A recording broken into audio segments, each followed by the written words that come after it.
በግብጽ ያለውን የሕዝቤን ጩኸት ሰማሁ አለ እግዚአብሔር።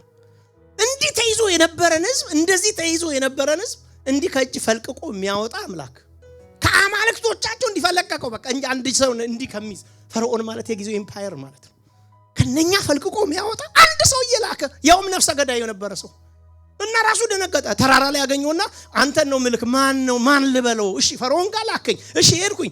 ማን ነው የላከ ሲለኝ ማን ልበለው ሲለው እኔ ነኝ በለው አለው። በእኔ በምትል አንዲት ስም የፈርዖንን ቤት አንበርክኮ ህዝቡን ነፃ አወጣ እግዚአብሔር። ፈርዖን እንዲህ እየተመኘ በር ላይ ኮርነር ላይ ቆሞ ህዝቡ 1 ሚሊዮን የሚሆን ህዝብ ነፃ ወጥቶ ይጓዝ ጀመር። ኢናጉሬሽን ባይዘው ሲነሳ ወደ ኋላ ነው የሚጀምሩት፣ ከኋለኛው ዘመን ነው የሚጀምሩት። ይሄ ዘመን እንደ ድሮ የጨለማ አይደለም ነው የሚሉት። ዳዊት እንደዛ ማለት ይችል ነበር። የጨለማ ዘመን ነው ያለፉት። ፍልስጤም እንጂ እንኳን አላዳናቸውም ነበር። እንደዛ ማለት ይችላል። የተቀባን ሰው ያሳደደ ንጉስ ነበር። ንጉስ የነበረው ሳኦል እንደቆመ ሳኦልን ብሌም ከማድረግ መጀመር ይችል ነበር። እኔን ሲያሳድድ የነበረው አፍሮ እኔን ቀባኝ ማለት ይችል ነበር። ራሱም ላይ አላተኮረም። የሀገሪቱም ኪሳራ አተኮረም። አንድ ነገር ብቻ አለ፣ ይሄ ሀገር እንደዚህ የሆነው እግዚአብሔርን ስላስወጣ ነው። ስለዚህ መልሳችሁ እግዚአብሔርን አምጡልኛል። ኮንሸስ የሆነ ትውልድ ግን ያስፈልጋል። ለምን እንደሚኖር ግን የገባው ሰው ሲወጣም ሲገባ እግዚአብሔር ቅር ሲለው ባዶነት ሲሰማው ግን ስብስብ ብሎ የሚንበረከክ ትውልድ ግን ያስፈልጋል። አቤቱ እንደገና ቃል ይከበር። አሜን። ቃል ይከበር። እንደገና ሰዎች ቃልን ማያቀሉበት ያዘመን ይምጣ። የታድሶ ጩኸት ወይ ደግሞ አቤቱ አድሰን እያልን ከሰቆቃወ ኤርምያስ ምዕራፍ 5 ነበር ስናይ የነበረው። ሁላችንም እንቆምና እሱን ቃል አብረን እናነባለን። ሰቆቃወ ኤርምያስ ከኤርምያስ ከትንቢተ ኤርምያስ ቀጥሎ ነው ያለው።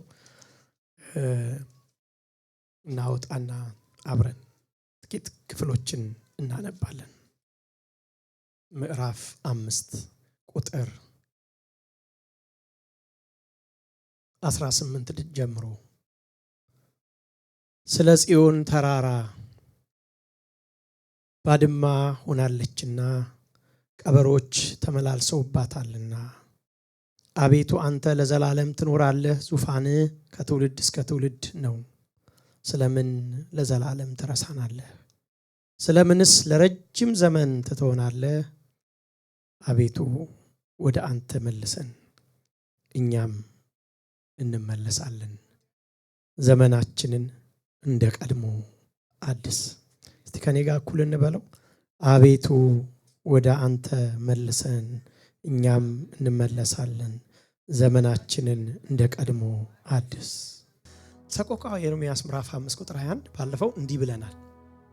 ጠቅለል ለማድረግ ያህል አልቃሻው ነብይ በቃ ጩኸት ላይ ነው ያለው ብለናል። አልቃሻው ነብይ ነው ስሙ ባይዘው የሚባለውና ዘመኑን ሁሉ እንዳለቀሰ የኖረ ሰው ዘመኑን ሁሉ በጣም ይገርማችሁ። ደግሞ ሚስ አንደርስቱድ ፕሮፌት በመጽሐፍ ቅዱስ ላይ ኤርምያስ ነው የሚነሳል። ማንም ሰው አንደርስታንድ ያላረገው ሰው ማለት ነው።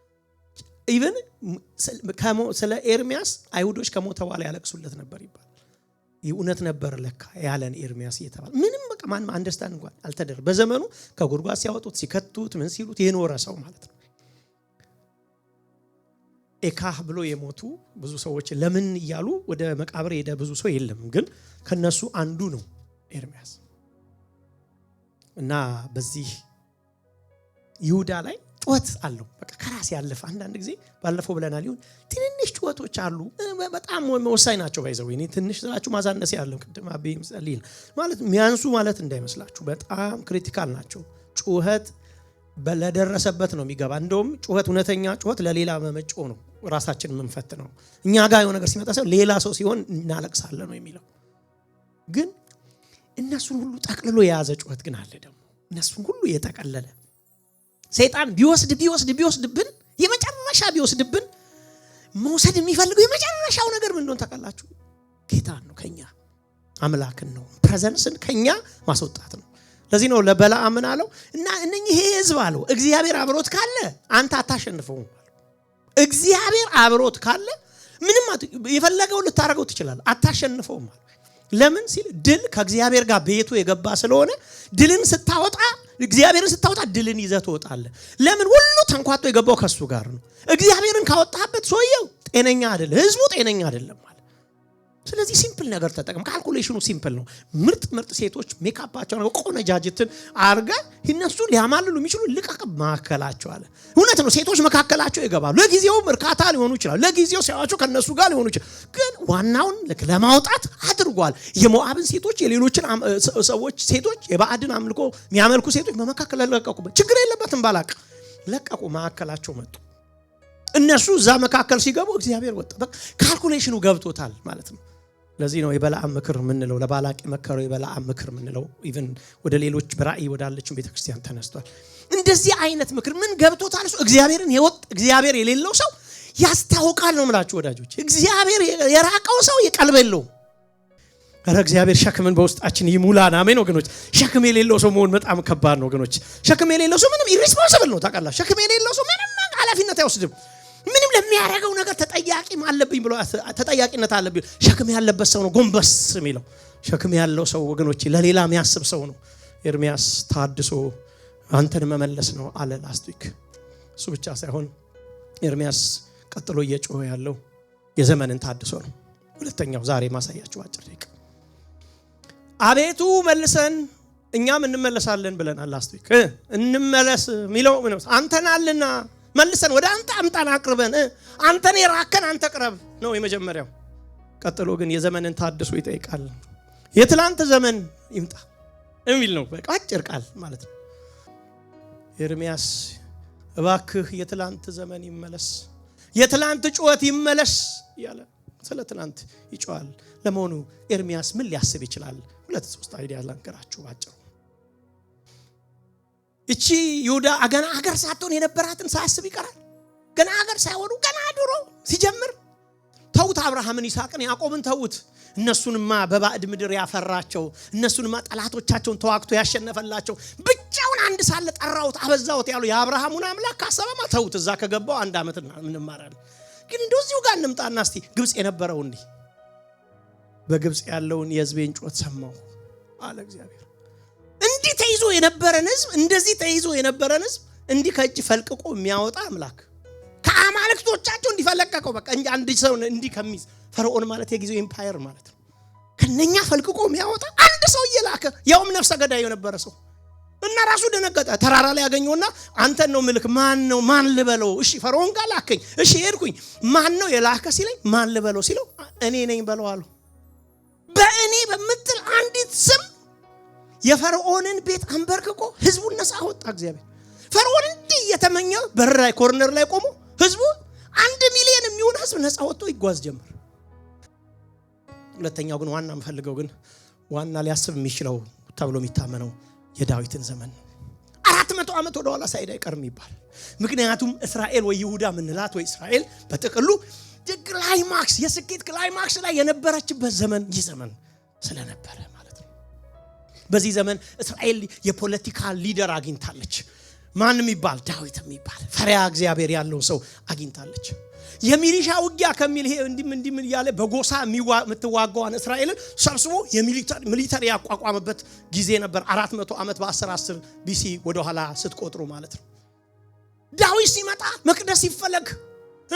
መቅደስ ካልሰራው አለ እሱን ተውት፣ አልሰራውም እሱን። ግን ታቦት አስመጡልኝ። ሳኦል ያለ እግዚአብሔር መርቶ ጉድ እንደሆነ ስላየው ያለ እግዚአብሔር መምራት አልፈልግም አለ። ገና ሲጀምር ዳዊት ሳኦል የሆነውን አይቷል። ሲነሳ ራሱ ኃያላን እንዴት አርገውን ይወደቁ ሲል እግዚአብሔር ስለሌላቸው ነው ብሎ ሳይጽፍ አይቀርም ዳይሪው ላይ። እንዴት ወደቁ እነሳው? እግዚአብሔርን ያስወጡ ቀን ነው። እንዴት አይወርቅ ሰው እግዚአብሔርን ካስወጣ ከህይወቱ ምን አለው? ምን ቀረው? ኢናጉሬሽን ባይዘው ሲነሳ ወደ ኋላ ነው የሚጀምሩት። ከኋለኛው ዘመን ነው የሚጀምሩት። ይሄ ዘመን እንደ ድሮ የጨለማ አይደለም ነው የሚሉት። ዳዊት እንደዛ ማለት ይችል ነበር። የጨለማ ዘመን ነው ያለፉት። ፍልስጤም እንጂ እንኳን አላዳናቸውም ነበር። እንደዛ ማለት ይችላል። የተቀባን ሰው ያሳደደ ንጉስ ነበር። ንጉስ የነበረው ሳኦል እንደቆመ ሳኦልን ብሌም ከማድረግ መጀመር ይችል ነበር። እኔን ሲያሳድድ የነበረው አፍሮ እኔን ቀባኝ ማለት ይችል ነበር። ራሱም ላይ አላተኮረም። የሀገሪቱም ኪሳራ አተኮረም። አንድ ነገር ብቻ አለ። ይሄ ሀገር እንደዚህ የሆነው እግዚአብሔርን ስላስወጣ ነው። ስለዚህ መልሳችሁ እግዚአብሔርን አምጡልኛል። ወገኖች 100 ዓመት ምናምን አካባቢ ሳያልፈው አይቀርም ይባላል። ብዙ ዓመት ሆኗል። መቅደሱ እንትኑ ታቦቱ ከሄደ አዛጦን ከተማረከ ትዝ ካላችሁ ማለት ነው። መገናኘት ሁሉ ይከብደኛል እኔ ታሪኩን። አዛጦን ተማርኮ ከሄደ ብዙ ጊዜ ሆነ። ከዛ አምጥተው እንደገና እስራኤል ድንበር ላይ ቆይቷል። ከዛ በኋላ ነው ይምጣ ተብሎ ወደ አቢዳራ ቤት የገባው።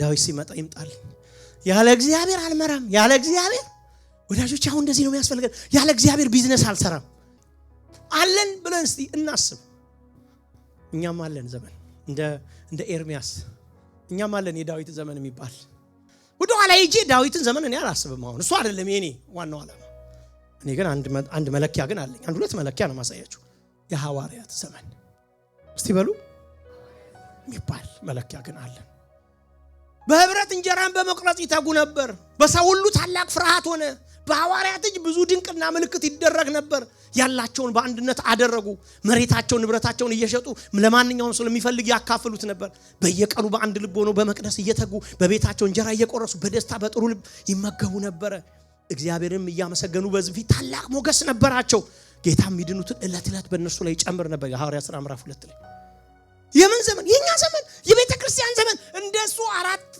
ጄኔሬሽን 10 ጄኔሬሽን ነው ወደ ኋላ ስቆጥሩ የምታገኙት 10 ጄኔሬሽን 20 ጄኔሬሽን ቆጠሩ ወደ ኋላ የሐዋርያት ዘመን በሁሉም ላይ ታላቅ መንፈስ ነበረባቸው ማኖፍ የበቁ ማኖፍ ጎድ ሲል የሚባሉ ይሉ እንንተናን ይያሉ ምን ከተላችሁ ሊደር የሉ ማለት አይደለም ይገባቸዋል ግን በሁሉም ላይ ታላቅ መንፈስ ነበረባቸው መንፈሳዊ ኦቶሪቲ በጣም ይከበርበት ማትንቁበት አሁን ማንን ያከብራል ምን ግዳለው አሁን ሰው ምን ግዳለው ምንም ምን ለምብትን ምንድነው እናንተ መካከል ይሁት እግዚአብሔር በኤልያስ መንፈስ ካልመጣለ ነው እግዚአብሔር እኔ አምላክ አንተ አምላክ እንደሆንክ እኔ ባሪያ እንደሆንክ ይታወቅ ብላ ቤተክርስቲያንና አገልጋዮቿ እንደገና እግዚአብሔር በልዩ መንፈስ ካልነካቸው ምን ልዩነት አለ በቃ መደርደር ነው አብረን ኧረ ይምጣ ወገኖች አጥር የሚያልፍ የእግዚአብሔር ሥራ አያስፈልግም ዓለምን የሚሞላ የእግዚአብሔር ሥራ ከዚህ በኋላ እኔ አሁን ብኖርሽ እግዚአብሔር ነው እሺ 40 ይስጠኝ ጨመርኩ ለራስ ከዛ በኋላ ለነገሩ ከ40 በኋላ እናንተ ማሰቡኝ ማለት እኔ አሁን 40 ምለው ለምን ይመስላችኋል ከሆነ ጊዜ በኋላ እኮ አለ መክበብ ኑሮ አይደለም ስላለው እኮ ኑሮ አይደለም ከሆነ ጊዜ በኋላ እስከዛች ዘመን እስቲ ምንድነው ዋና ነገር ለሁላችንም ዋና መሆን የሚገባው ብትሉ ምን ታውቃላችሁ መንፈስ ቅዱስ ፕሬዘንስ ሰኞ ጧት ይዘነው ምንወጣ መገኘት ስራ ቦታ ልክ ነው አቃለው ነገ ጧት ተነስታችሁ ስራ ነው የምትሄዱት እንደኔ ቀጥታ ሄዳችሁ የሰው መጠየቅ መጽሐፍ ቅዱስን ማንበብ አይደለም አይ ነው እኔ ያልኩ ያለው የሆነች ነገር እንድታረጉ ድርጊት አይደለም ስራ ቦታ ግን እግዚአብሔር ሆይ አብረኸኝ ውጣ ኮንሺየስ የሆነ ትውልድ ግን ያስፈልገናል ለምን እንደሚኖር ግን የገባው ሰው ሲወጣም ሲገባ እግዚአብሔር ቅር ሲለው ባዶነት ሲሰማው ግን ስብስብ ብሎ ሚንበረከክ ትውልድ ግን ያስፈልገናል አቤቱ እንደገና ቃል ይከበር አሜን ቃል ይከበር እንደገና ሰዎች ቃልን ማያቀሉበት ያ ዘመን ይምጣ